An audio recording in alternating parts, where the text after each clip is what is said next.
Hey everyone, my name's Steve and I'm a customer success engineer at Plunk.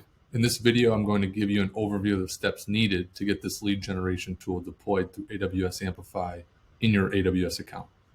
With this tool, prospective buyers and sellers can obtain a home valuation from Plunk Home Value API by providing their email address.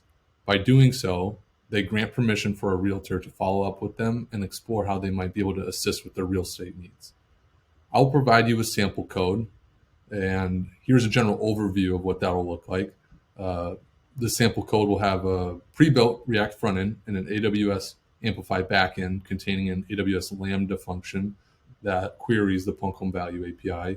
I will help you set up and verify your email using Amazon Simple Email Service, as well as store your API key using AWS Secrets Manager.